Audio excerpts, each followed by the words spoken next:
কাপ্তাই উপজেলার নামকরণে কথ্যই ও কিয়ং শব্দ দুটির প্রভাব রয়েছে বলে অনেকের ধারণা। কথ্যই শব্দের অর্থ কোমর ও কিয়ং শব্দের অর্থ খাল।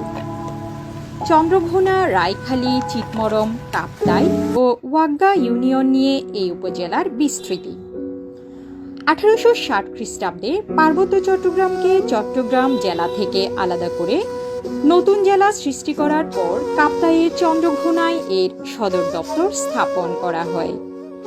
কাপ্তাইকে উপজেলায় রূপান্তরের পূর্ব পর্যন্ত এটি রাঙামাটি পার্বত্য জেলার একটি মহকুমা ছিল।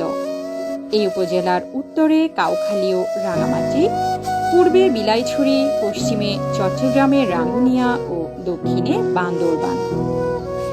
এই উপজেলায় বাঙালি সহ চাকমা, মারমা, ত্রিপুরা, তঞ্জঙ্গা, মুরং, খিয়াং ও পাংখোয়া জাতিসত্তার বসবাস রয়েছে। এখানের দর্শনীয় স্থানসমূহ হল কাপ্তাই হ্রদ, কর্ণফুলী পেপার মিলস, কাপ্তাই বাঁধ, কাপ্তাই জাতীয় উদ্যান, কর্ণফুলী পানি বিদ্যুৎ কেন্দ্র, navy camp picnic spot, Jhum restaurant picnic spot, Waggachhara tea estate, Karnaphuli নদীর উভয় তীরে ওয়াগ্গাছড়া এলাকা, চিতমরম বৌদ্ধ মন্দির ইত্যাদি। দেশের একমাত্র বাঁধটি 1962 খ্রিস্টাব্দে কাপ্তাই উপজেলায় নির্মাণ করা হয়।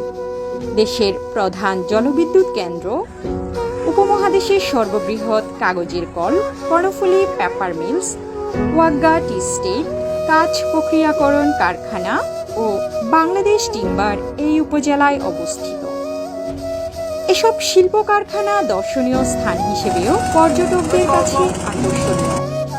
চন্দ্রঘোনায় অবস্থিত মিশন হাসপাতাল প্রতিষ্ঠা কাল হতে পার্বত্যাঞ্চলে স্বাস্থ্যসেবা দিয়ে যাচ্ছে। এছাড়াও চিতমরমে অবস্থিত বৌদ্ধ বিহারটি বৌদ্ধ ধর্মাবলম্বীদের কাছে তীর্থ হিসেবে বেশ সুপরিচিত।